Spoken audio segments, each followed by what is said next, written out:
Hopefully we've got folks happy on the live stream as well. This is part 2 of this series, What the Blank is Going On. You can fill in the blank with your preferred word. The handout from last week is in the back at the back table.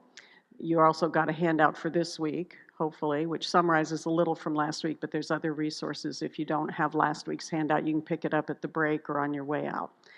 If you want to receive the slides and the handout in your email from both weeks, we need your email address. So if you haven't given it at the back table, please do so at the break. And if you're on live stream and you would like the slides and the handout, please email kross@unityhouston.org and she will send those out as a PDF. So you're welcome if you're here to take photos of the slides. I don't mind, but you're also welcome to have all the slides. So I want you to relax and enjoy the conversation. That includes taking photos, knock yourself out, but if you'd like to just relax, feel free to do that as well. All right, show of hands, how many people were here last week? Well, most of the people, fab. A few people not, so I will do a little brief review to kind of catch us up on what we covered last week. All right. How have you been feeling lately? What emotions have you been feeling? Scared, fearful, anxious, stunned, shocked by some of the stuff we've seen on the news lately, sad, grieving, numb, shut down, etc., etc., angry, defensive, isolated, confused, hopeless, and despairing. Oh, yay. What a list. On the other hand, you might have been having feelings like hopeful, optimistic, curious, engaged, loving, excited, joyful, creative, and playful. I do not know what I'm doing clearly with this remote control. I apologize for whatever weirdness is about to happen. Okay, so we are complex beings and we have a lot of emotions, and let me tell you, all of these are okay. The challenge is not to stay stuck on the left side. So we're going to talk a little bit about how we can manage our emotional state and maybe feel a little bit more of the stuff that's on the right side as well. All right. How would you feel if humanity, the United States, and the entire world was healed? Yay! All that good stuff. What are the odds of perfection? Not so great. So, yay, we want to hold that vision. We want to affirm that future and be realistic about self-care because it's going to be some fun getting there. What is my perspective? I like to disclose my perspective, so if you don't agree with it, you know what it is. My viewpoint, just a summary, is that we are in what is called a chrysalis time. We are the caterpillar in the cocoon, not yet a butterfly. We're going to emerge from that, and this is kind of a summary of what we covered last week. Based on patterns of history, we are in a crisis period, and we will come out of that crisis when we emerge from the cocoon, and we will be a butterfly. God willing, we will affirm such, that we will come out in a good shape. But it will be a tender time, and it's not going to be an instant fix. And I think one of the challenges for me as I was preparing this material was to adjust my expectations. I would love to say that by December, this will be great. Everything will be fixed. Peace, love, and granola will be present on the planet, but that is not realistic. So how do I adjust so that I can brace myself in a way and prepare myself and have appropriate stamina and expectations to stay the course? Because I want to stay the course. So how do I do that? It'll be a tender time. It's going to take a while, and successfully navigating it is going to depend on a lot of things, such as our ability to be humble, wise, compassionate. Courage will probably be required. Self-mastery, and the ability to work for some common goals and values. And we'll talk more about that today. Here's the image that I borrowed from thoughtco.com. And I would say, based on the fourth turning model, which I'll refresh you guys on in just a moment, in terms of our place in history, we're in this zone. We're no longer the caterpillar, we're in the goo. You know, Barbara Marx Hubbard used to talk about how when you're in the soul transformation period, you're in the goo. So it's not fun, it's not pretty, it's not pleasant, but we're somewhere in here, hopefully going to be emerging soon. Now, one of the challenges of emerging into spring is that it's not simple or easy, it's a struggle. The butterfly breaking out of its cocoon has a lot of work to do. This scientist was watching this caterpillar, now butterfly, struggling to get out of the cocoon for a long time. And he thought, I want to help it. It's suffering. So he took a pair of scissors and gently clipped open the cocoon.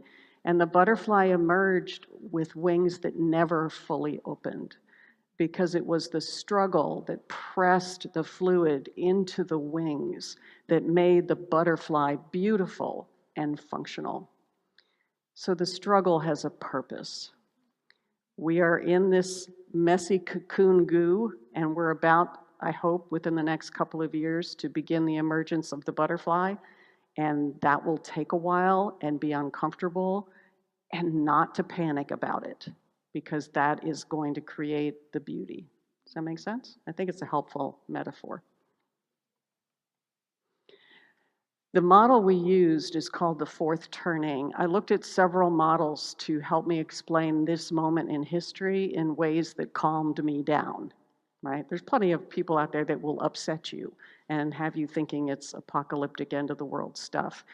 But this approach by Strauss and Neil Howe talks about Anglo-American history going all the way back to England and coming forward, looking at the cycles of history and how they repeat. And I found it very encouraging because it shows a pattern. A pattern is not a guarantee, but it does show a pattern, which is great. They have a winter, spring, summer, fall cycle that they see repeating in American history.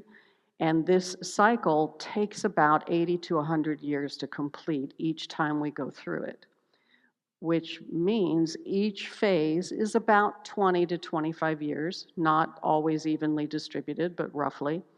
It also means that if you were a boomer like me, you were actually born in a spring high, what they also call the high, which occurred right after World War II, post-war baby boom, right? We have never seen a winter before.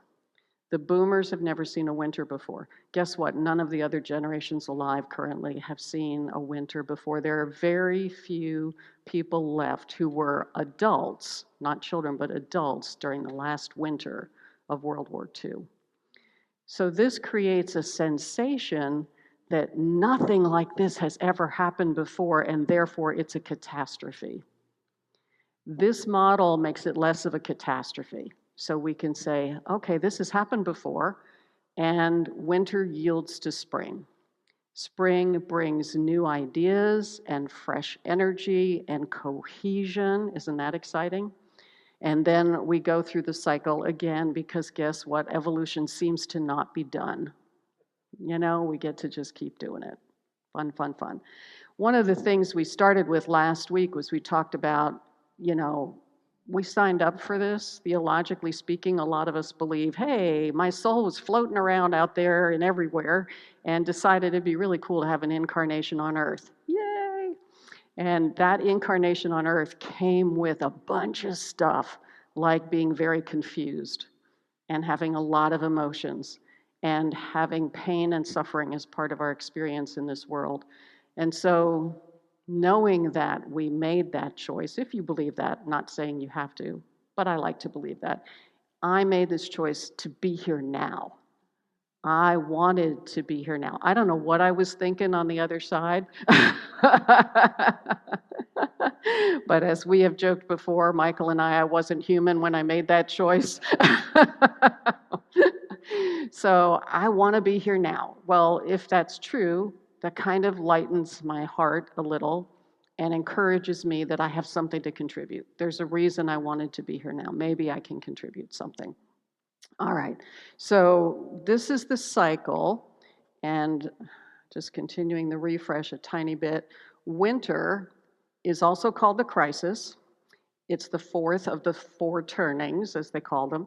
You can't skip it. It would be so nice to just skip right over the crisis, but the crisis is part of the transformation, part of the evolution. You cannot skip this phase.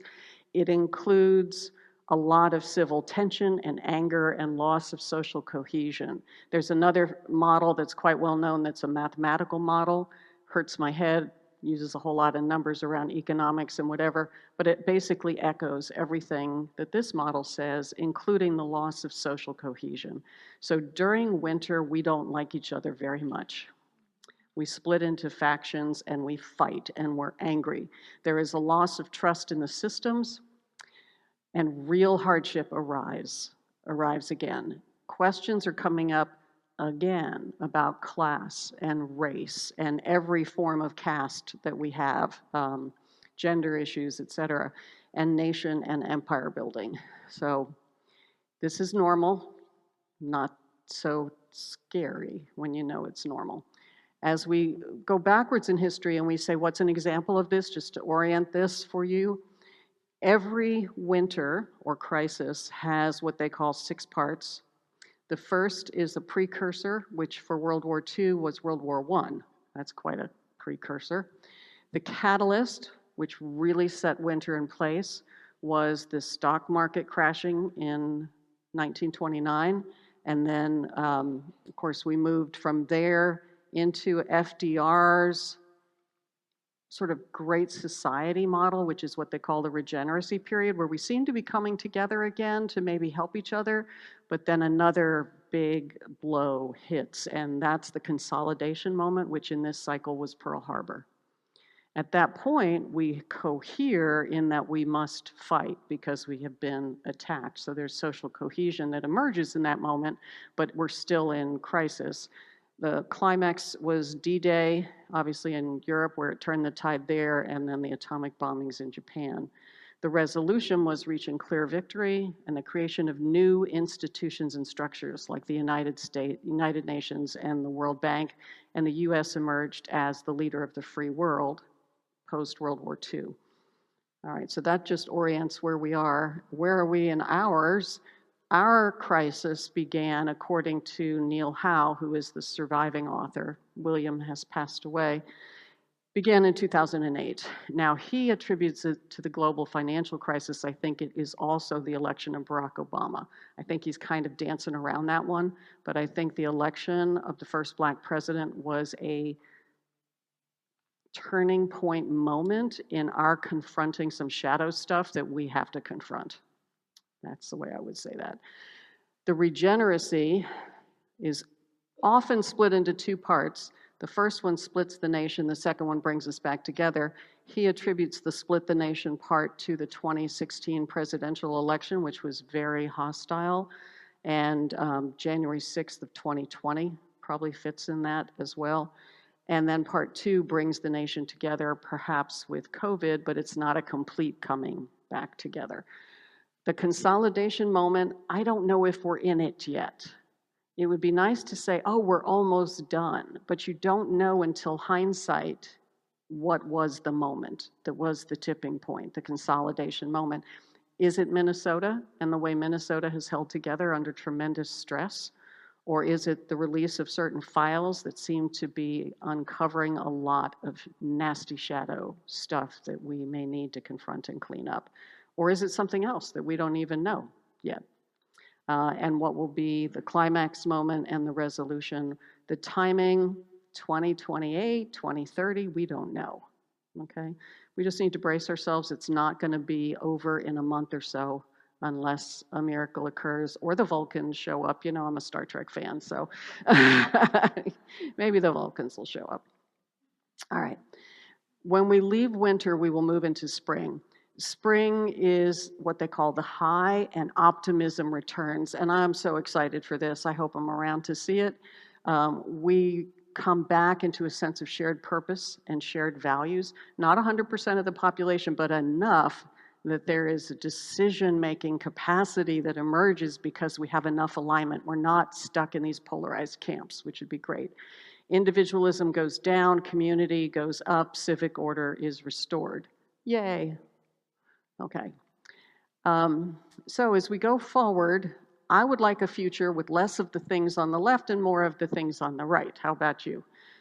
Yeah, more hope, more constructive action, more shared values and purpose. Yay. I think it's coming. I think it's coming.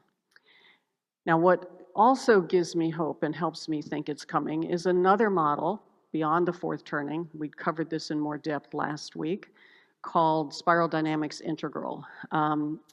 You have the handout from week 1, which gives you a link to the conscious evolution material that I recorded in the sanctuary back in 2005, which goes into much more detail on spiral dynamics. So if you get excited about that, take a look at conscious evolution. It's available now. You can buy the DVD at the bookstore. You can watch it online through my websites for free. We just turned it free a week or so ago because we felt like so many people need to see it that it would be good to make it free. This model was created by a guy named Claire Graves, and the book was written by 2 of his students, Beck and Cohen. And the tour of spiral dynamics that I gave last week was ridiculously oversimplified, and I'm going to re-simplify it again today to make it even shorter because we're summarizing. So apologize for the rapid tour, but there are 3 techniques I'm going to recommend today for what is mine to do. And these are what I have assigned myself. Whether or not you assign yourself the same job is up to you. But these are the 3 that are my favorites right now, and I hope they're useful for you as well. And the first one is to think much more deeply about where we are on this spiral model. For those of you who weren't here last week, this model summarizes human evolution as a species and also the individual, because we're all born as infants at beige. Beige arose with our species, whenever that was, 200,000, 250,000 years ago, and its focus is on survival. We moved from that roughly 50,000 years ago, again, plenty of argument about actual date, into purple level consciousness, which is tribal in its orientation. So at this level, it's clans. At purple, it's tribes. So bigger groups are coming together for protection and order.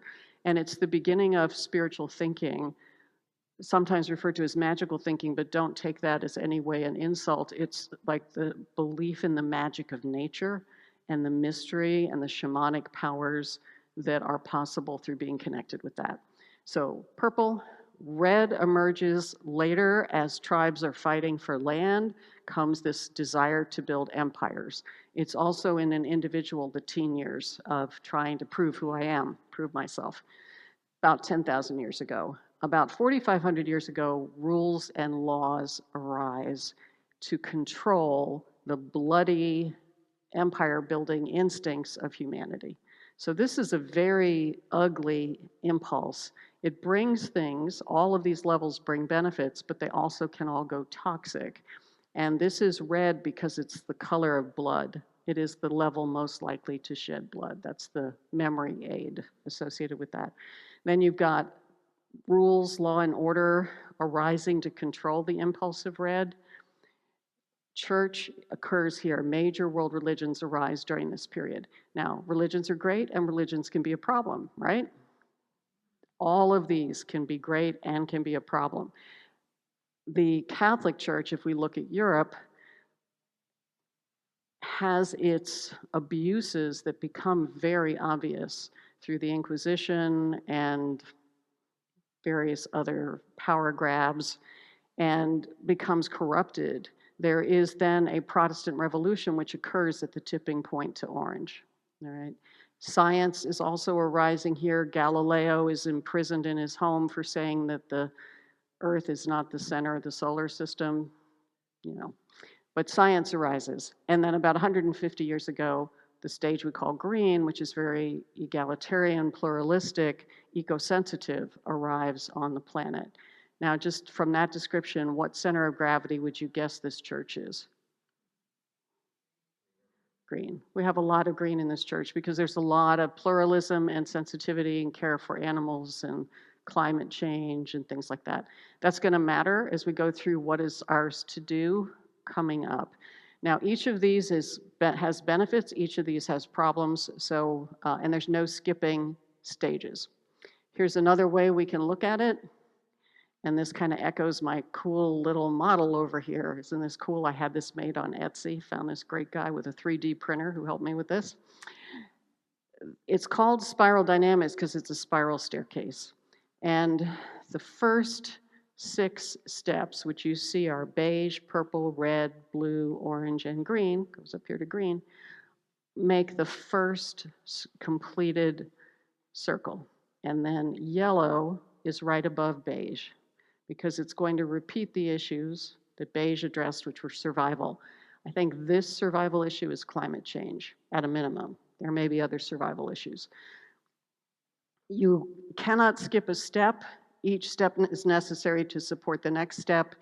The next step always arises because the previous step went toxic, went to excess. All right, enough for now. An individual human also goes through these same steps, and one of the mnemonics is that all the warm colors are on the left, beige, red, orange, yellow, and that's to say that those are all focused on expressing myself, and then the colors on the right are cool colors, purple, blue, green, turquoise, and they're about sacrificing the self for the good of the community or the family or the nation or the tribe. All right, so that was my refresher, whirlwind, ridiculously fast refresher. Why does this matter? It matters because in the first tier, we graduate to the next level. We sort of move from here to here, and we've moved from survival to bonding with our tribe. We've moved from bonding to prove we have power. We've moved from accumulating power to prove we have purpose. And then we're focused on orange, which is about achieving and industry and capitalism and logic and rational thinking. And then we move to pluralism. As we move up, we typically reject the previous stage. Something about it made us angry, and that's why we've moved out. Anybody have any issues with capitalism in here? Okay, so there can be some anger that has caused us to move up. And each of these first tier levels tend to be living from a fear-based perspective. What Graves found is the step from here to here is a huge step, which is why I have this little white spacer between green and yellow. The step from green to yellow is a huge step. And part of what it involves is cleaning up all the lower levels and falling back in love with them. So that's a challenge when you're here and you kind of might be mad at those 5 levels. So we might have some work to do. Green to yellow, a difficult transition. Why? Green tends to be self-righteous. We have been accused of cancel culture. Anybody heard that phrase, right? Because we're so sure we're right and we're quick. This is such human nature, right? So I'm going to own this for myself. I figure out some stuff about white privilege, and then I think every other white person should know what I know about white privilege. And then if they don't know what I know about white privilege, well, let me tell you. And there's that sort of exasperated sigh. Do you think that enrolls people when I make an exasperated sigh? No. So there's sort of a white people showing off how woke they are thing that can happen at green that can actually intensify the resistance. Right? So I think one of the challenges for us is to honor our mistakes and our places and opportunities for growth around cancel culture. We also are often, but not always, highly educated and therefore extra sure we're right. Yellow requires that we do a lot of cleanup work, and we're going to talk a little bit about what that might look like to clean up all the tier 1 stages so we can love them all. Its mindset is it's tolerant of ambiguity and complexity.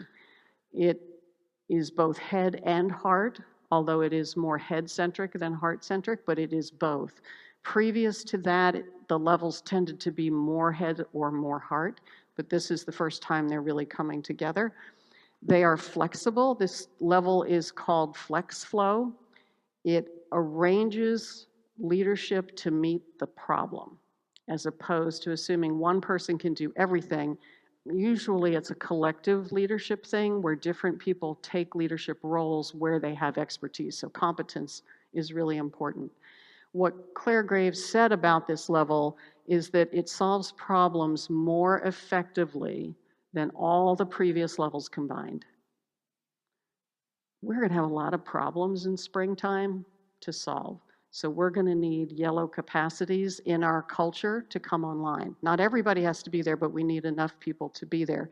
And this thing called spiral wizardry means that I can see through every color that has preceded me and understand and love it and speak with it in a way that it feels accepted and understood.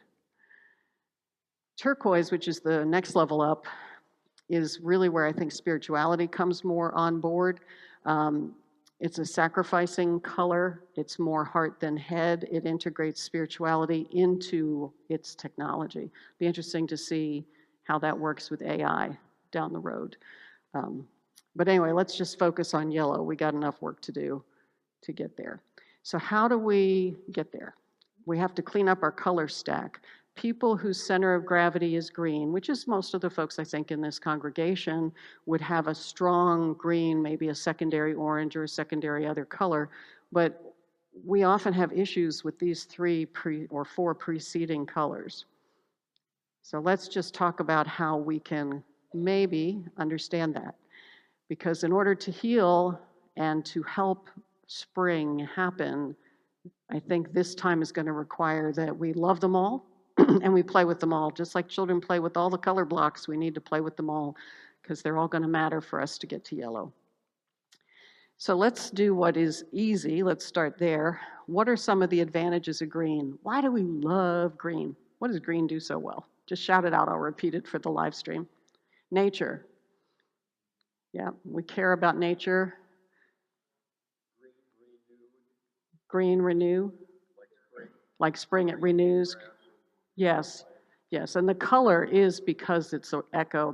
The memory aid is because of green grass and green plants and to embody nature. So we care about things like water systems and how the water is polluted in one place affects the water in other places, and air. We care about saving elephants and leopards and all kinds of other species. So that's a beautiful thing about green. Bingo, thank you. We care about the oppression of other people. So we are very attuned to all kinds of gender issues, all kinds of racial issues, all kinds of caste where people are disadvantaged, right? So beautiful. What are some of the disadvantages of green? Judgmental. Yeah, that's probably number 1 on the hit parade. Other people on other stages experience us often as judgmental. What else might be going on? Any other thoughts?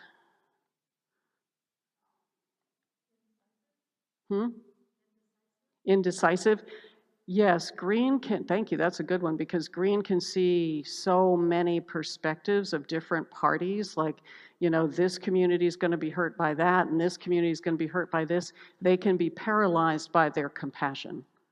It's like so much empathy for other people.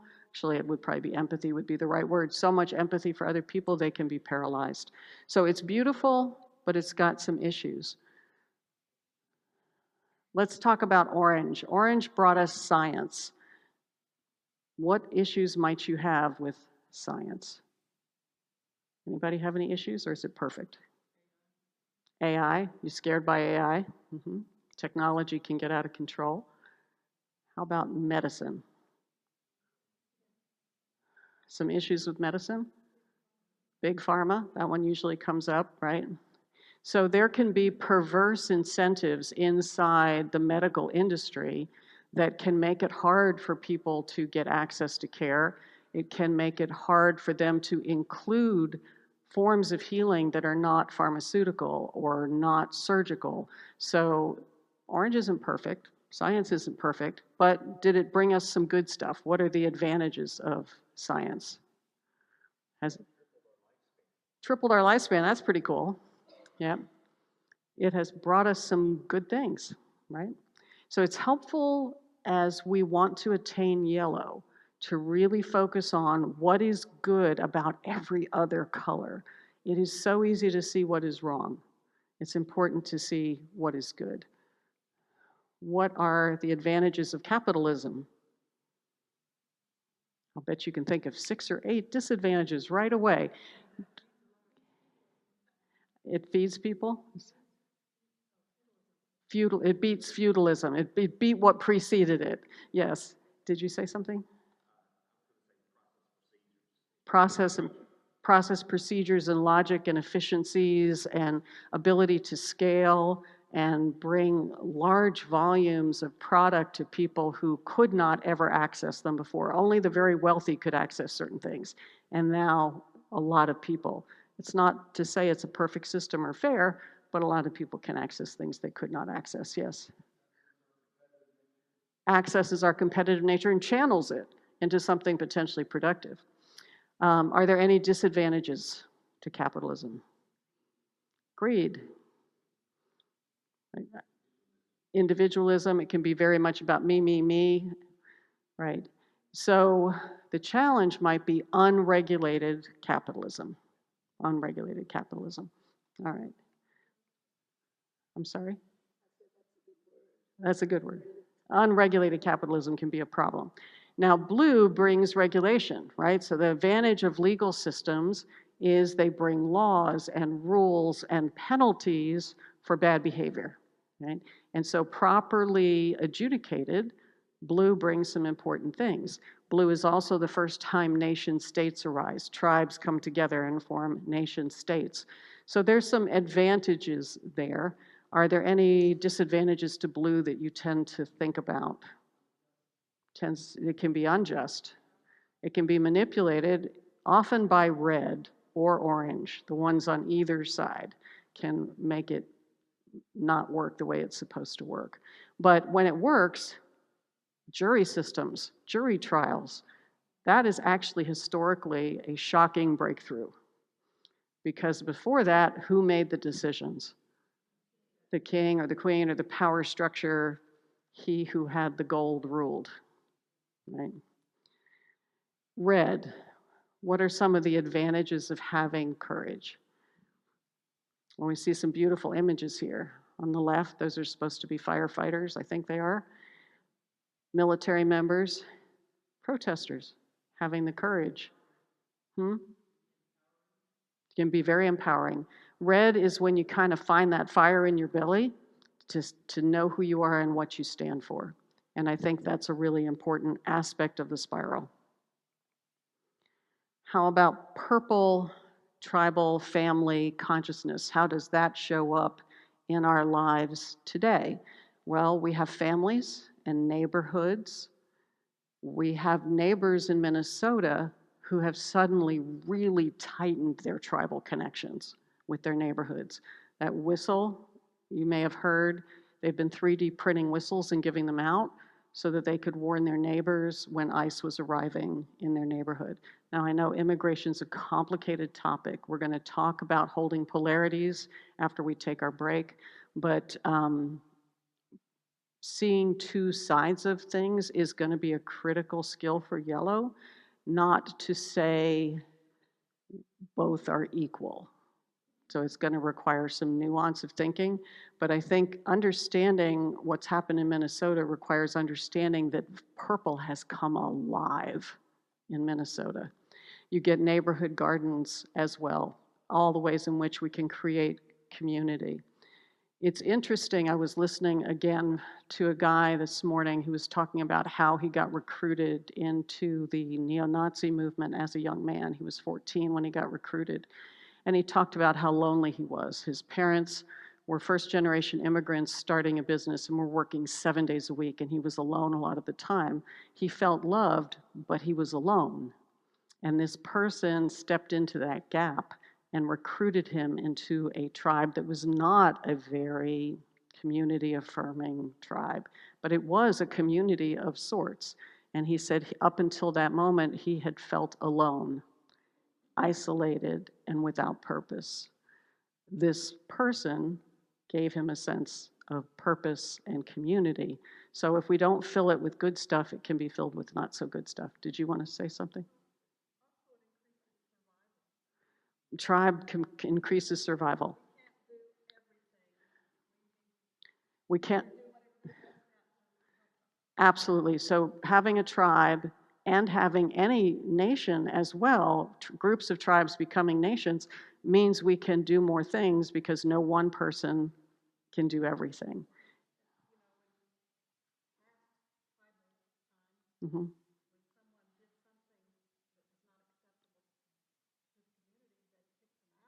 Right.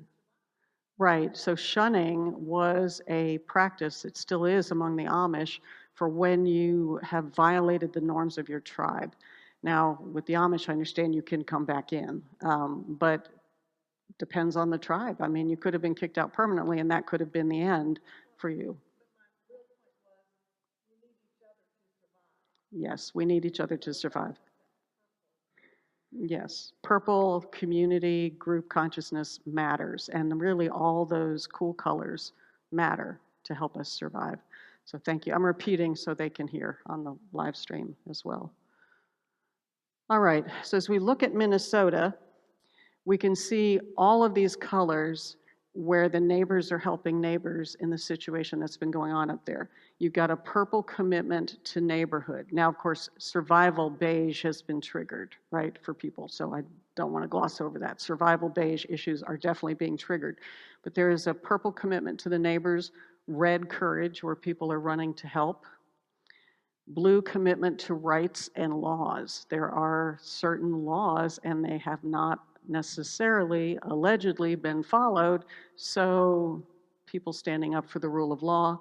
Orange, phenomenal ability to use spreadsheets and technology to manage grocery distribution and getting kids to school and all of the stuff that needs to be handled by neighborhood. It spontaneously arose. And I find this really encouraging as terms of like rapid social cohesion occurred there without any charismatic leader stepping up to the microphone and making it happen. This was a bubbling up from the communities saying, this is not how we want our neighborhood to be threatened.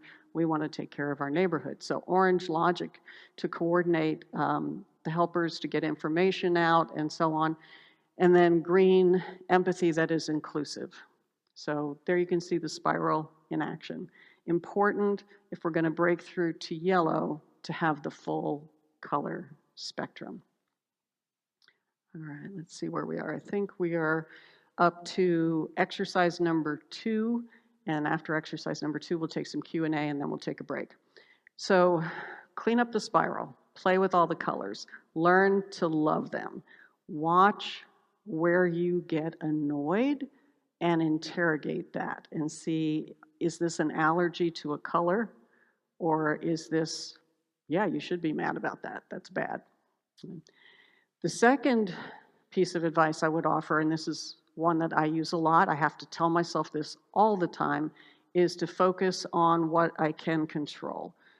Last January, we did another workshop on surviving turbulent times, and we talked about this model also then. There is a tendency, if we're doom scrolling, to have this never-ending circle of concern, the blue circle on the outside. I am concerned, and I care about so many things. And I'm appalled when another one comes up that I didn't know about. And I'm like feeling bad that I didn't know that suffering was happening in that country. And I didn't know about the earthquake that happened over there. And this is one of the blessings and challenges of green, right? We want to love the world. And somehow we might think that if I'm not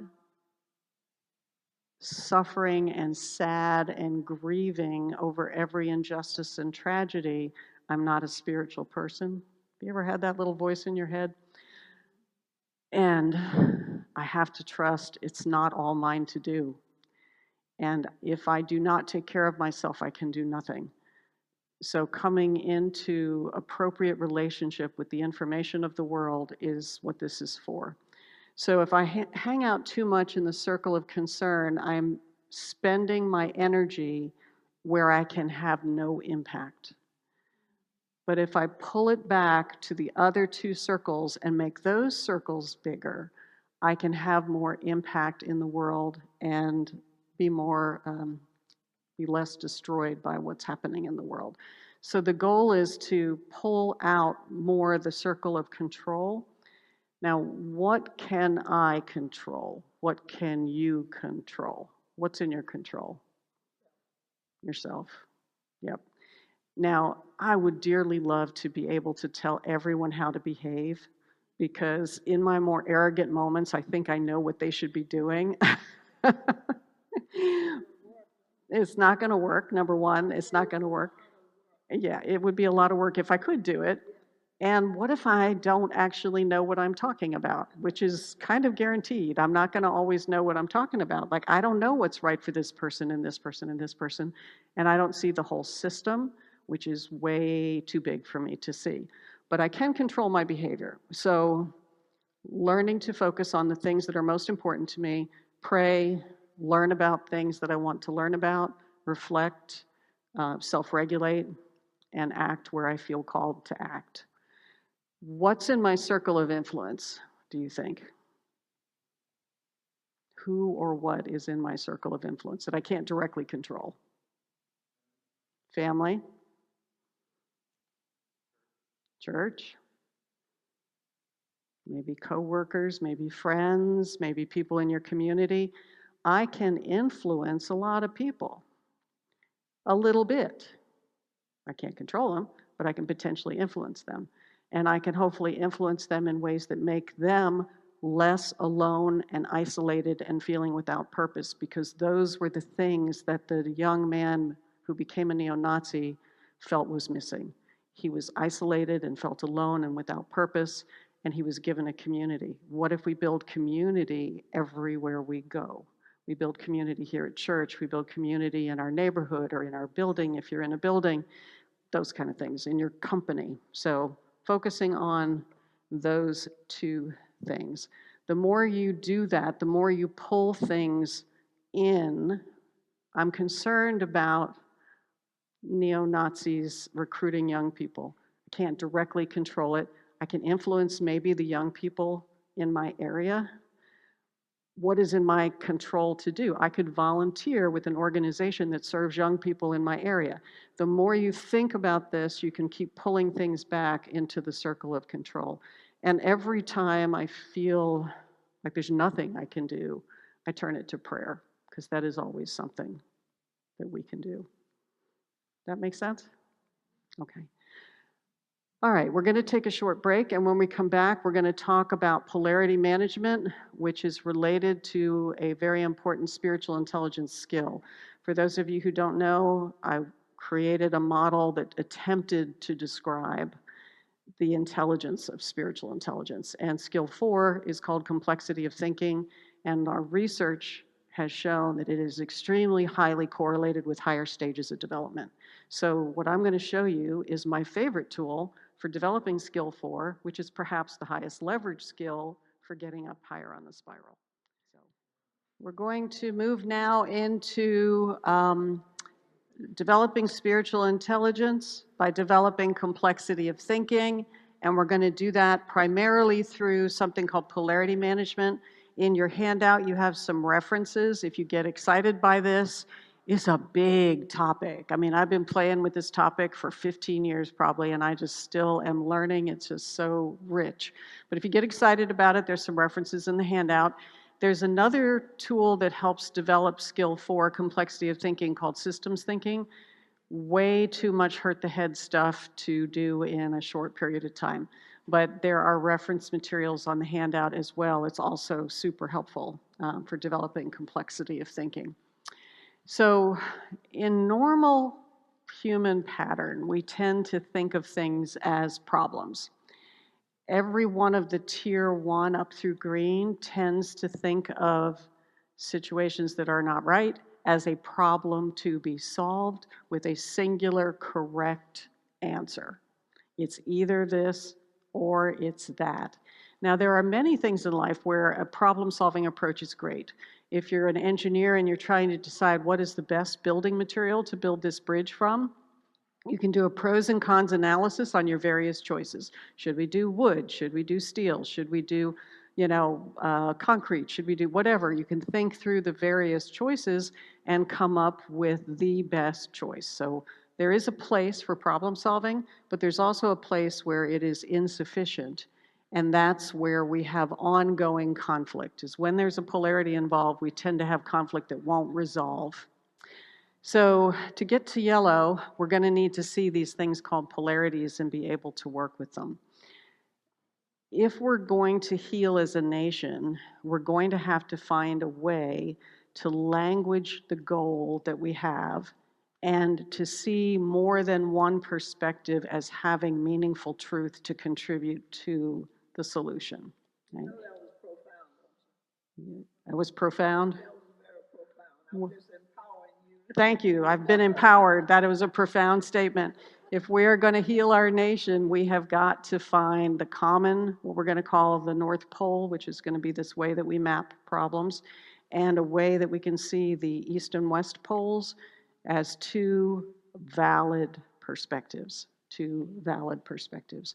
So we need to find a way to do this. Now, we have been in a really interesting time politically where a Republican today is not what a Republican was when I grew up. So I am not using the word Republican because I don't know that Republicans agree on what that means. But if we look historically, there are generally positions that are conservative and liberal. So I'm using those languages for right now rather than Republican and Democrat, all right? But I do not know why this system is a little bit freaky this week. You all are just buzzing. That's what it is. We need to be able to see what is good about conservative positions and what is good about liberal positions, and also where they go to excess. We have trouble seeing where our own position goes to excess, but I can guarantee you they always have an excess. So we're going to need to learn to speak the truth about the positives and the negatives. One of the metaphors I like is to think about our belief system as if we are holding a coffee cup or a plastic cup. So maybe my favorite color is I'm a blue, and maybe this other family member is a red, and maybe we have a lot of arguments. Sound like anybody?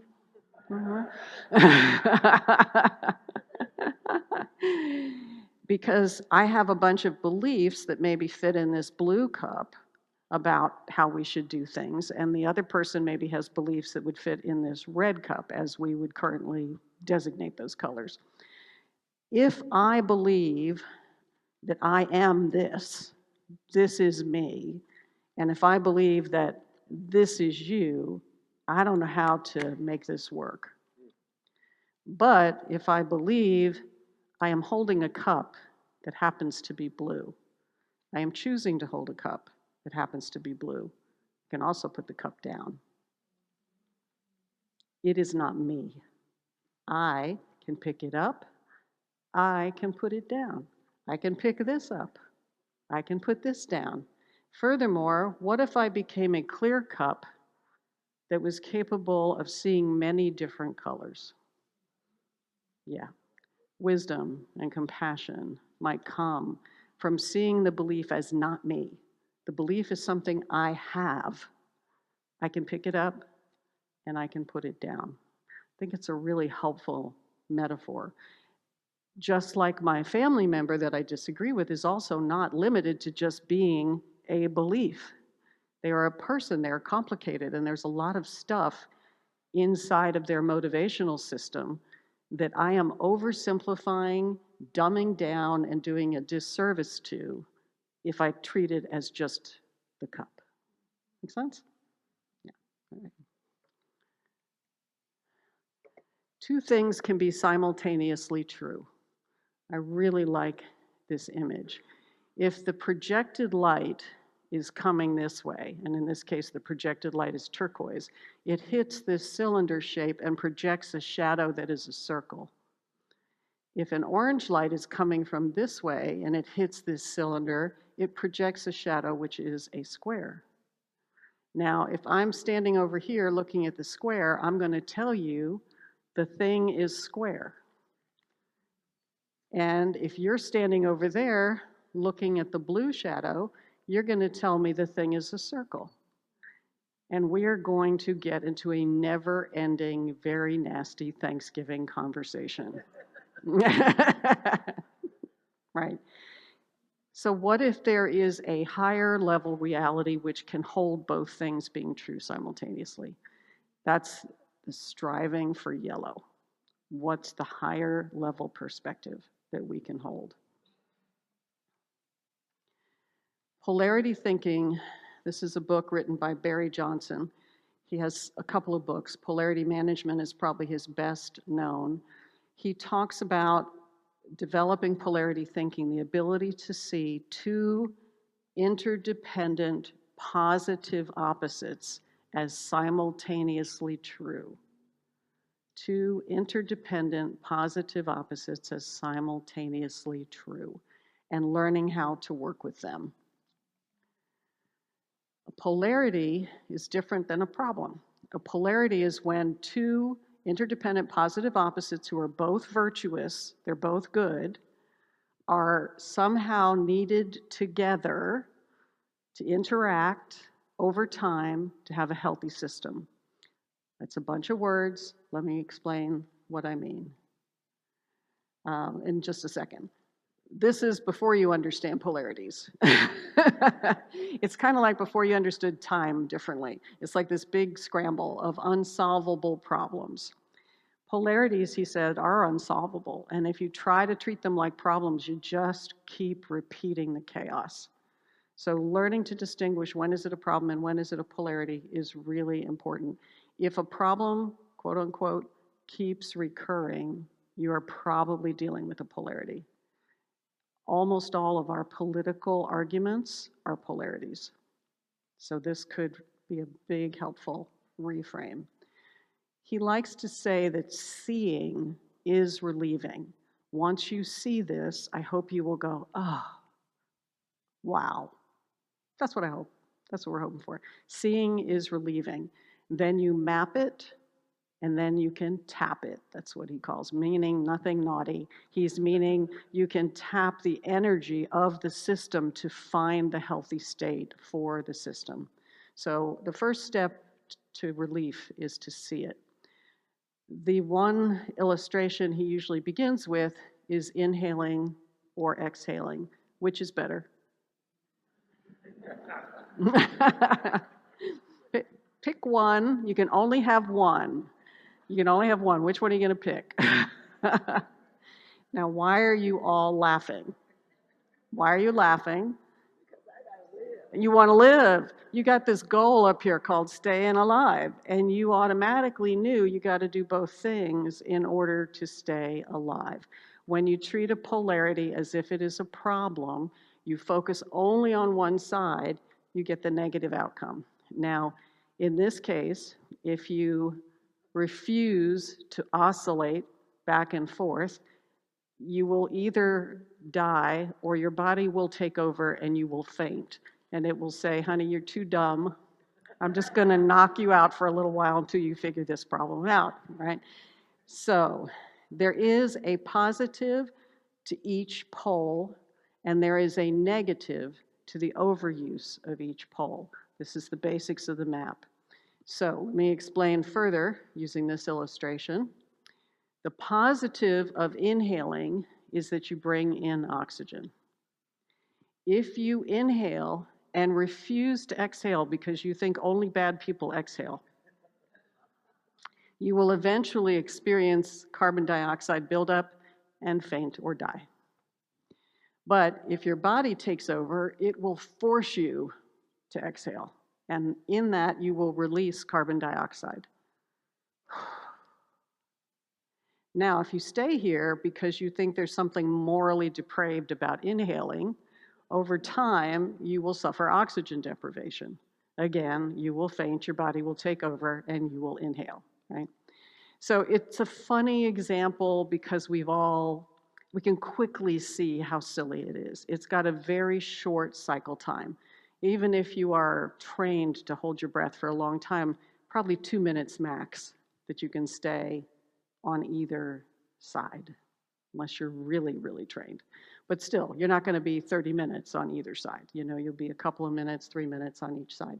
But normally, probably every 20, 30 seconds, you're exhaling and then you're inhaling, and you don't even think about it. You're pulsing between these two things.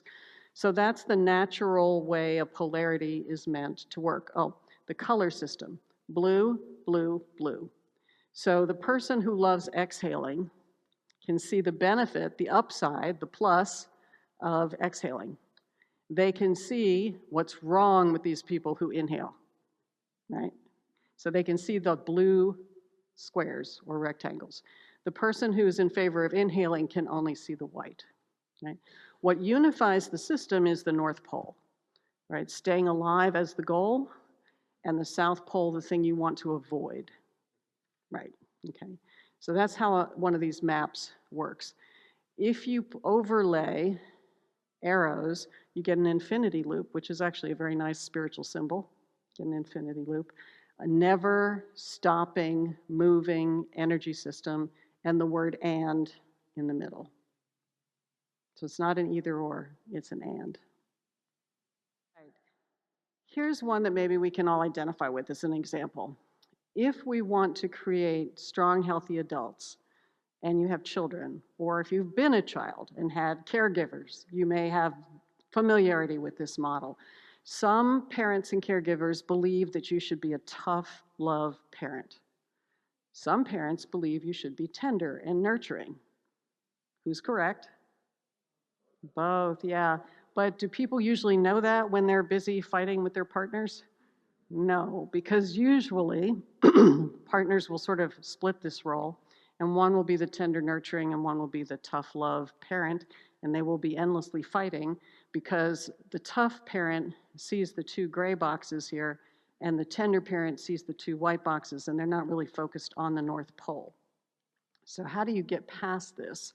Well, the first relieving is in seeing, is to see the positives of each side. So if you're the tender, nurturing parent, you will see that what your goal is, the upside, is to help Johnny or Mary feel seen and loved, to trust that other people can be depended to come and help when they're in need, and to show Johnny or Mary how to develop empathy by role modeling empathy. So that's what this parent is trying to do. And on the lower left, trying to avoid the downside of the tough love stance. So this parent can see what goes wrong when there's too much tough love. What goes wrong when there's too much tough love is you get a contracted, intimidated, cowed, broken child, or you create a bully who's angry and oppositional. So what? We have power coming back there. This is interesting. Okay. So anyway, the parent who loves to be tender sees those white boxes. The parent who loves to be tough sees the gray boxes. Hey, I'm trying to create a child that is strong, resilient, responsible, prepared for the real world, because guess what? The real world is tough. You are babying this kid. We need to prepare this kid and to make sure that he or she is competent and has appropriate self-esteem, not inflated self-esteem. Because your over-tender stuff is going to create a weak, dependent, entitled, insecure, whiny victim brat. So this is like so many marriages, right? Like parents arguing over how to take care of the kids. Who's right? They both are. So how do we find the both and? You find it by focusing on the North Pole, the goal, which in this case in the green box is strong, healthy adults, and remembering that excessive use of either side can get you frail adults. Another helpful way to think about these boxes is each side has hopes and each side has fears. Both parents presumably love their child, right? And they're hoping for good things to come from it. I remember teaching this once several years ago here at Unity, and somebody in the room goes, I want all the stuff at the top. I want all of that. and go, great, that's exactly the point, is we want all of that stuff that was at the top. And we don't want the stuff that was at the bottom, which means we need to find the and. Now, another interesting aspect of polarities, if you fight all the time and parent A gets them for one weekend and does all the tough love stuff, and parent B has them for the other weekend and does all the tender, nurturing, gushy, huggy stuff, then the child is very confused, right? And you can get both negatives. And this is also true in politics and governance and corporations and all kinds of stuff. If you are slamming from one side to the other too quickly, there's no coherent strategy, and you're not going to get the upside of either. And Barry Johnson calls this getting the double down. I think we're kind of in a double down mood these days where everybody is fighting and on the extremes and nobody's seeing the and. So when we get to spring, I think we need to find our way to the and. If we want to take care of our family, should we take care of other people or should we take care of ourselves? Take care of ourselves, take care of both? Right. Because excessive use of either pole can create a problem. Come back to me. It worked perfectly last week, so I'm not sure what's different this week. If I want to take care of other people, this is the gray boxes, right? I'm doing it because I want everyone to feel loved and supported. I want to build trust, and I know that we are stronger when we help each other. Those are good goals, right? The thing that I fear about doing too much self-care is that I will look or feel selfish, I'll be isolated, I'll be lonely, I might get angry because I'm just too into myself and not connected with others.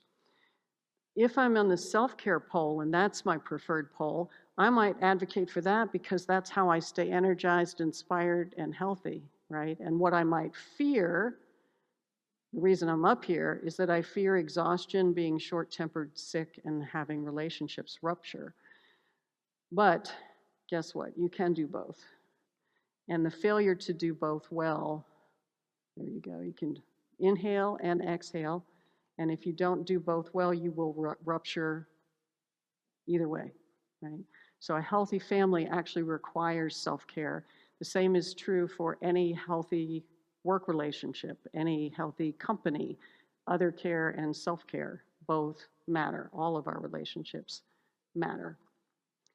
Healthy country is also one where we have a lot of dispute. Should people take care of themselves, or should we support our community? And the answer can differ based on, are we talking about family, neighborhood, city, state, nation?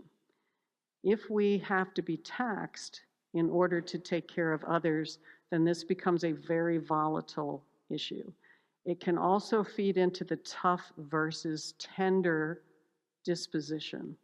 Parents who believe in tough love think that parents who are rescuing too much are making their kids soft and unable to take care of themselves. And there is truth in that position.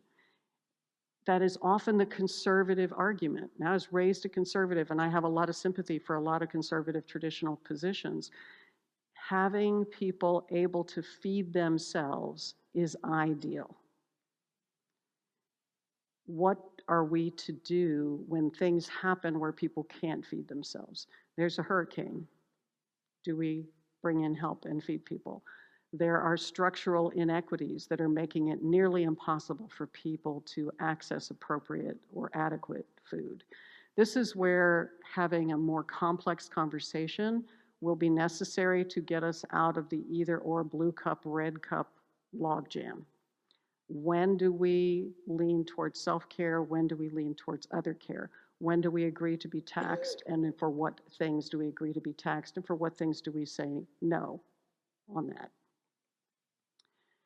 Hopes and fears, again. So how do we get somebody to change? The never-ending question. I'm the parent that really, really likes to, or I'm the person who really believes in self-care. And down there, my friend is down there and they're not willing to move up here to take care of themselves. How do I force them, convince them to move from the downside of their preferred pole over to my preferred pole? Because we're stupid and we say things like that. So why do we say it that way? Because we're silly, you know. I'm being dramatic when I say force them. But, you know, we might love someone very much and see that they're burning themselves out and come in and try to convince them that they need to do self-care, you know. Or we might feel someone's being very selfish and we might want to convince them that they need to be more involved in taking care of mom or whatever it is. You know, there's other people here you need to be engaged with. How do we increase the likelihood of being heard when we are on the other side of a pole from somebody? And there's actually a roadmap to help us get there. Let me see if I can find it. Okay. I think I was going to draw it. I think that's where I was going. All right, so I'm going to draw it here. Which one do you want to do? Tough love or others and self? Let's do tough love. Nobody's picking, I'll pick for you. We'll do tough love on this side. Oh, there, thank you. And we'll do tender love over here. And we've got the 4 quadrants. There's plus, plus, minus, minus. The outcome is a frail adult if we don't do this right, or a thriving adult.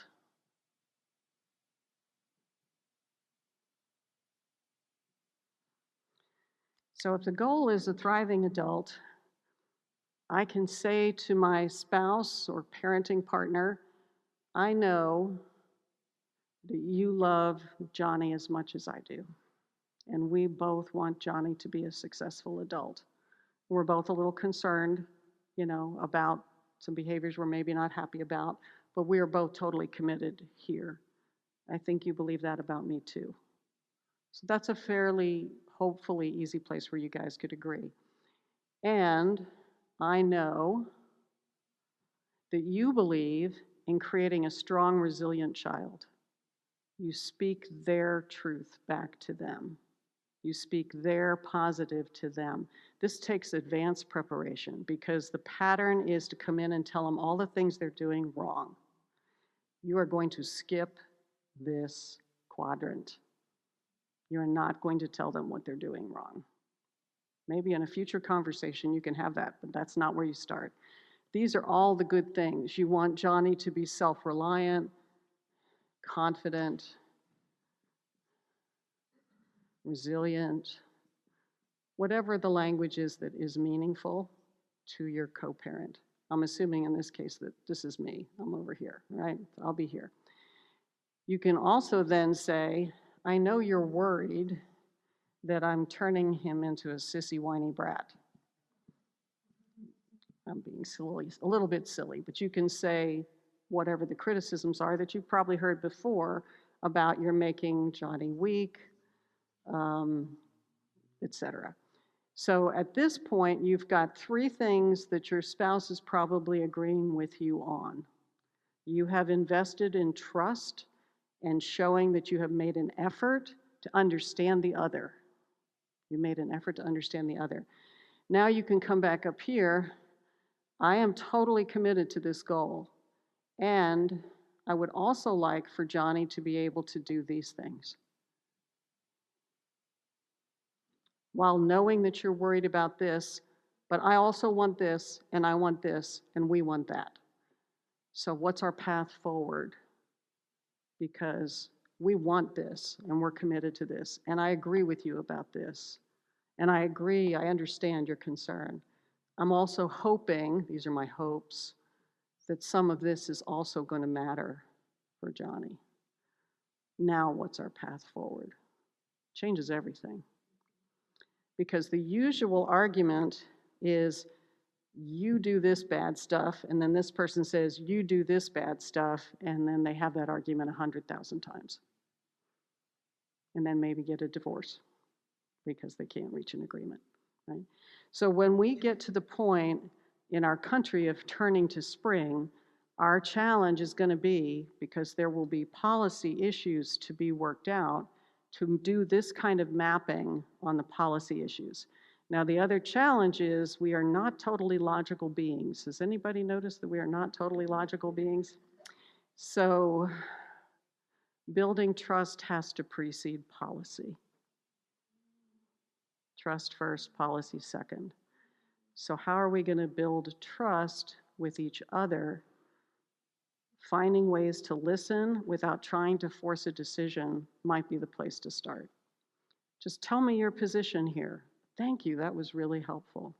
And then if you keep doing that and repeating it back to them in such a way that they know you've really heard, then hopefully you're opening up a space for them to listen to your hopes. You listen to theirs first, and then let them listen to yours when they're ready. Make some sense? Okay, good. All right, since I'm having a very interesting experience over here, let me see if anything is really urgent. I have more slides which I had planned to skip, so that's the good news. They will be in the deck for you, and it will show another issue called being candid, speaking bluntly versus speaking diplomatically, often an issue between red cups and blue cups. But this one may or may not come on. If it doesn't come on, I can tell you about it. Okay, this slide that is not showing up is on steel manning. Have you all ever heard of straw manning? Yeah, do you know what straw manning an argument is? I will pick the weakest, oh, thank you.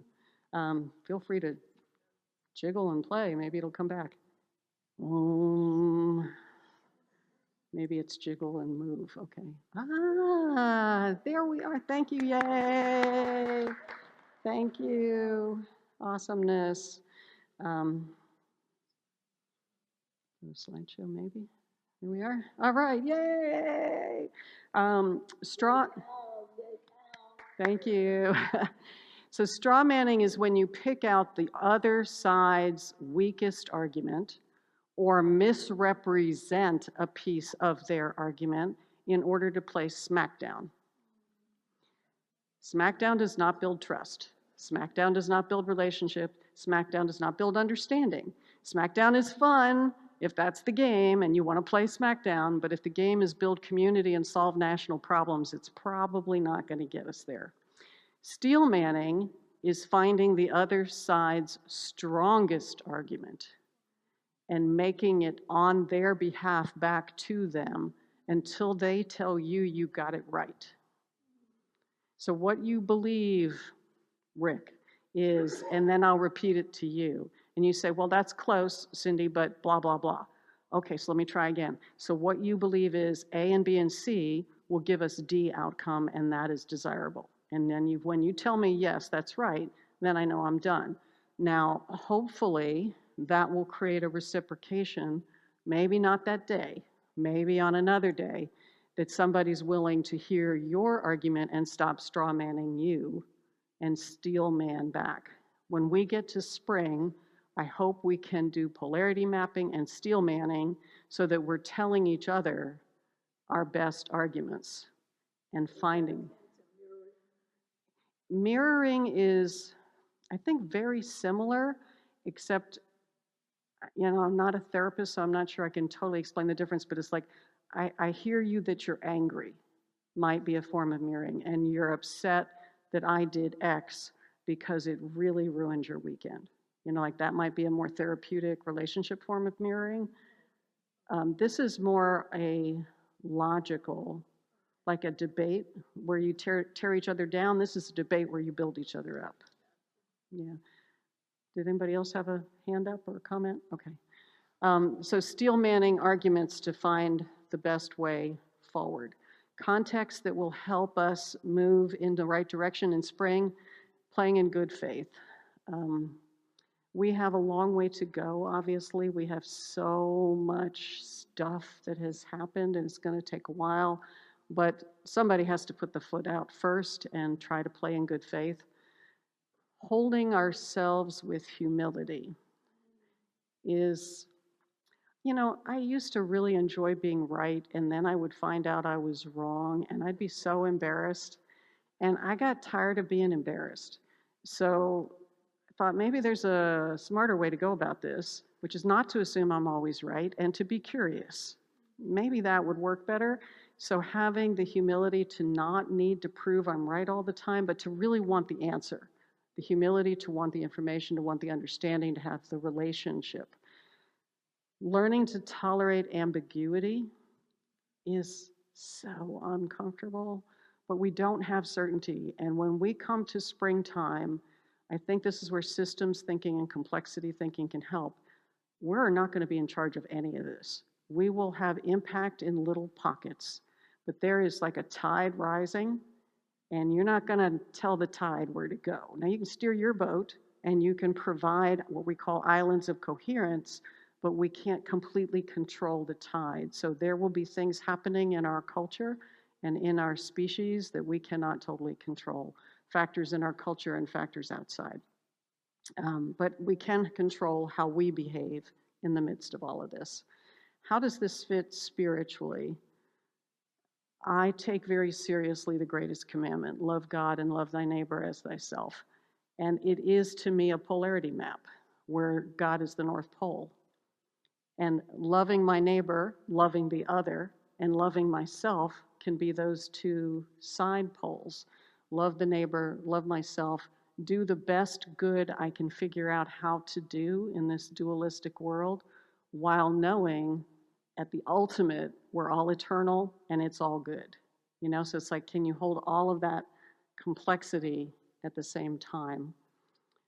The relative world and what is sometimes called the non-dual or the spiritual world, sometimes people engage in spiritual practice and meditate until they hit these bliss states and then want to stay there, which, hey, I get it, that's a nice place to hang out. But if you hang out in the bliss field all the time, you're not going to be much use to people in the real world. And if you hang out in the real world without any spiritual food, you will deplete. So it's how can we be in the pain and suffering and dualism of reality and help our neighbor, love ourselves in the face of all of that, and touch back into the spiritual world for nourishment.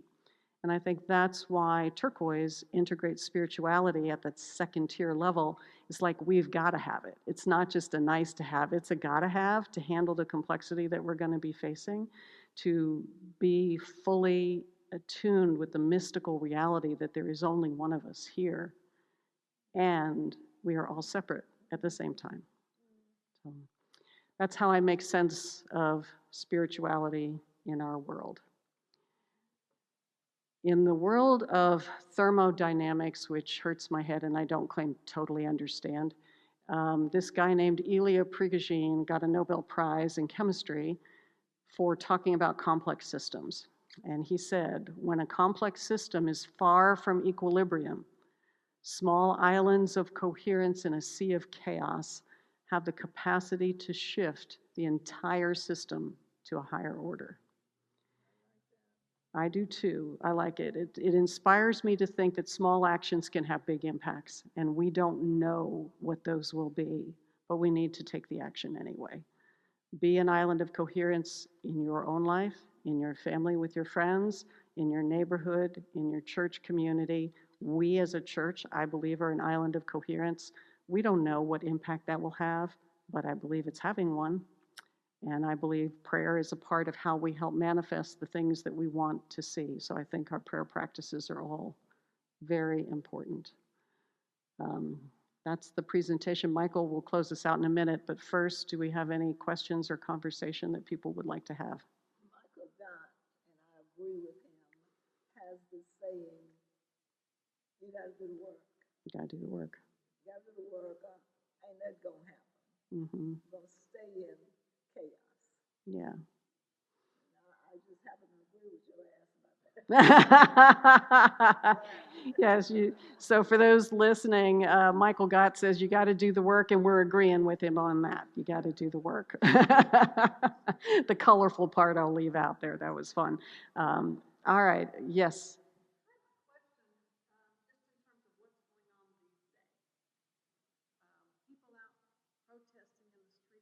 Yes. Yes.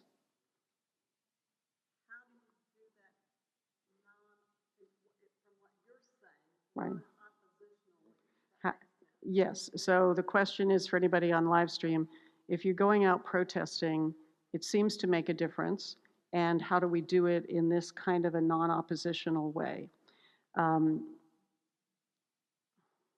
This is a super good question, and I want to give it as best an answer as I can give it.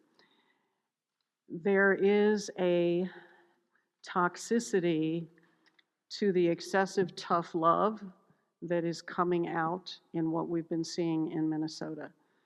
This is not the positive side of tough love, I don't think. I think many people think it's this kind of tough love. And how do we have in our heart a hope for a more tender future in the reality of a dualistic problem? So sometimes it's a problem, and sometimes it's a polarity, and sometimes it's a problem inside of a polarity, right? So this is iterative. The problem at hand, if you're taking the perspective of the Minnesotans who are blowing the whistles and forming the grocery food delivery services and all, is that the rule of law is not being honored. That is their perspective. And so they are standing in a not in my neighborhood you don't posture. I think that is an appropriate response that can be held with love and nonviolence. And I believe that is what they're trying to do, is to hold it with the right energy so that you don't magnify this.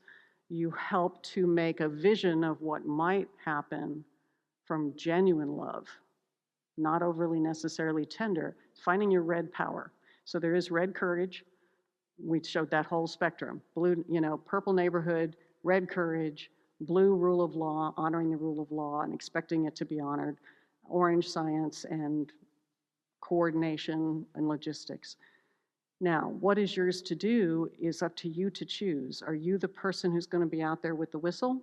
Are you the person who's going to be buying groceries and sorting them and bagging them and delivering them to families that can't get out to shop?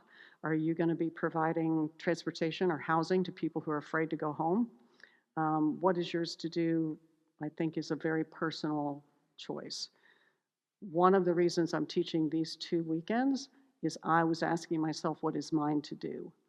And I said, I know I'm pretty good at teaching.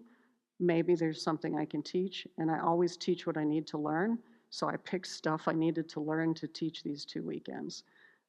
Because I thought if I applied myself, it would be good for my heart, mind, and soul, and maybe helpful to you guys too.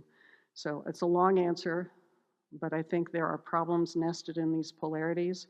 The immediate problem might be how to get groceries out to people.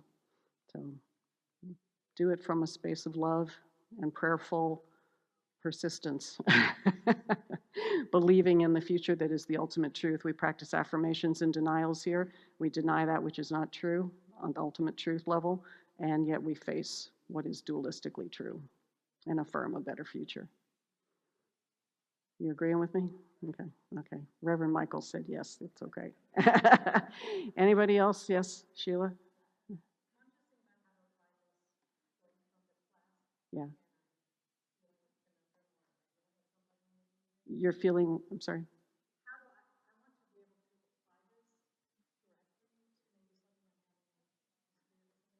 Yeah. Yeah, you have to map it out first and really role play it.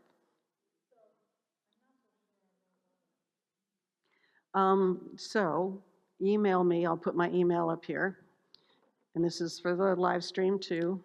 I can maybe help you identify what the names of the 2 polls are. My email is cindy@deepchange.com. The question is, I want to map this, before I have a conversation with somebody. But I'm not sure how to map it. And usually the problem is they're not sure how to label the left and right poles, or the east and west, or what the north and south pole are. And if you don't name those properly, the map doesn't work. So spending a little time, and it might be more than one pair of poles. You might have to break it into several polarities. And maybe there's also a problem, so you think, well, this is a problem, that one goes over here. These two are polarities, so let's talk about those. So I'd be happy to offline help you figure out how to name the poles, and then you can maybe play with it. Barry Johnson has many video recordings. He also has books out there, and there are other people who use his tool. So if you just go online and look for YouTube videos or other videos of talking about polarity management, you can maybe get some ideas there too. All right, one more before I turn it. Michael has a treat for us. Oh, two more, sorry, yes. Let's go front row first. I guess I have taken a more direct action in trying to break through the chrysalis, if you will. Yeah. And by calling voters. So you're taking a direct action to help accelerate us getting out of the chrysalis by getting people engaged in voting. Through the Democratic Party. Mm-hmm. I found it very fulfilling. Mm-hmm. And if anybody would like to speak to me about it, Okay. talk to them. Okay. So gentlemen in the front row, I won't call your name out because we're recording, but Mark. You don't care. All right, Mark. Mark's happy to talk. Yeah, I don't know. Happy to talk to anybody who's interested in helping to get out the vote. And you have a particular party you're trying to get out the vote for. Right, but understanding we're at an interesting tipping point, and that may be very important. Okay, good. And yes, one more. It feels like perhaps things may or will get better, Mm-hmm. or get worse before they get better. Yes. It seems like we're in that transition of people getting either angry enough. Things may get worse before they get better. Yeah. Yeah.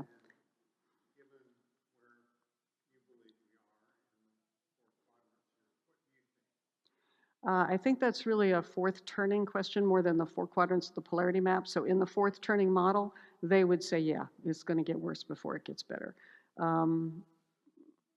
Sorry. But it helps to me, it helps to adjust my expectations to not see that as a disaster, but to see that as part of the evolutionary birthing process of whatever's coming next. And not to also be lazy about it. Where I need to step in, I will try to do what I can that's in my circle of control or influence to make it less awful. Gives you hope. Yes, it gives. I think it gives us all hope. And as someone I know and agree with on many things has said, the worst thing that could happen is for this to end too soon. Because if it ends too soon and we don't get the lesson, we might have to repeat it and it might be much worse the next time. So I've adjusted my prayers accordingly, saying, God, please fix this at the right and perfect time. As soon as possible would be great, but I want us to learn whatever shadow needs to come up for us to heal it, let it be exposed. Whatever lessons are waiting for us, let them happen. I don't want us to have to wait another 100 years to figure out whatever we're supposed to figure out. So, good point. Thank you for helping bring that conversation in. All right, I think it's time for Michael to lead us in a beautiful experience. One mic. I think I'm just going to stand close to you. Oh, I can okay. take the mic, whatever you want. This will work. I talked about this last year sometime. It was on a doesn't matter, podcast, and Fran Lebowitz, very acerbic character, but I love her. She was saying that she really misses Toni Morrison because Toni helped her learn how to think about situations. That's what you do for me, and that's what you do for us. You help us. You give us tools so we can learn how to think about what's going on. Thank you. Have you enjoyed this? Yeah. Thank you. Thank you. Thank you. I think there is a microphone if you want a handheld. I just like touching you. Well, that's okay. All right, Okay, we'll hug I'll just again. talk about We'll hug some more. I shared a couple of times now that the singing resistance of the Twin Cities has given me a lot of hope, that they are people who are protesting, but from a very spiritually grounded place. And so I've been talking to Cindy about it too, and I thought, wouldn't it be a nice kind of a heart closure for this workshop if we learned one of their chants and sang it together? And so what I'm going to do is I'm going to teach you the melody. I put it in a low key, and so we'll sing it a couple of times, and then we're actually going to show you a way that we can sing it as a choir. So it'll be really, and I think that we'll love doing this. So it goes like this. We are here in our city, and our love for each other will carry us through. And then we sing that part again. And our love for each other will carry us through. Let's sing that together. We are here in our city, and our love for each other will carry us through. And our love for each other will carry us through. I can feel some of you being shy. There's a theory which I subscribe to that says if you can talk, you can sing. And so don't think you can't sing. This is just like 4 notes, and you can. If you don't have to be good at it. This is easier than Happy Birthday. It really is. You can do this. So let's do it again and give me a little bit more from your diaphragm and just sing it out. And if you sing a wrong note, you're not going to ruin anything. We are here in our city, and our love for each other will carry us through. And our love for each other will carry us through. Good. Now what we're going to do is you guys are going to start. We're going to sing the first, we are here, and we're going to echo. So it goes, we are here in our city, together. And our love for each other will carry us through. Repeat that line again. And our love for each other will carry us through. Let's keep it going, just like that. We are here in our city, and our love for each other will carry us through. And our love for each other will carry us through. I'm going to teach you one more thing, and then we're just going to sing it a few times. There's a really simple harmony. So that's ba-dum-bum. And then right above that, there's another one. This is only for people who feel brave and know how to do a little harmony singing. Another one is, we are here in our city, and our love for each other will carry us through. So harmony singers, sing that with me. We are here in our city, and our love for each other will carry us through. Now, I'm not going to sing that part anymore. I'm going to stay on the melody. So melody people, stay with me. But you harmony people, sing that out. And I think you'll love what happens. Ready? We are here in our city, and our love for each other will carry us through. You goes first. We are here in our city, and our love for each other will carry us through. We're going to stay on that form. Keep doing it. We are our love for each other will carry us through. We always do that twice. We are here in our city, and our love for each other will carry us through. And our love for each other will carry us through. Now we're going to sing several verses. I'm going to call out the changes in the lyrics. And what I want us to do is to begin to drop down. Don't think about it too much. Just drop down into your heart and feel what's happening. That we are demonstrating a shift, a forming of a coherent island, of an island of coherence. Right? This is the thing that we can feel in our bodies if we can get our heads out of the way. So let's just do it. We're all ready? We'll start over here. We are here in our city, and our love for each other will carry us through. And our love for each other will carry us through. We are here in our nation. We are here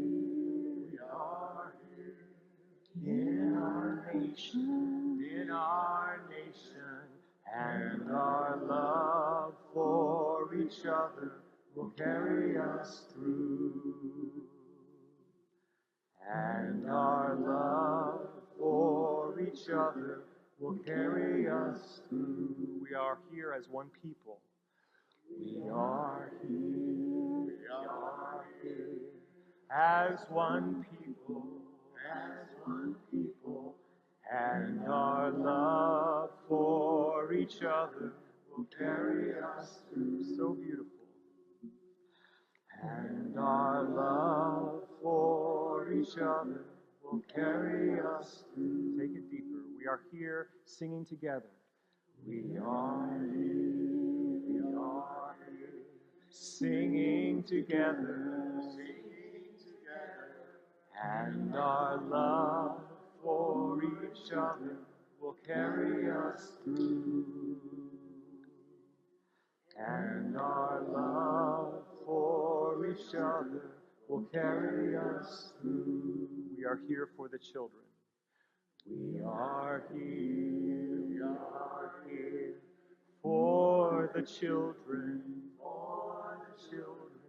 and our love for each other will carry us through.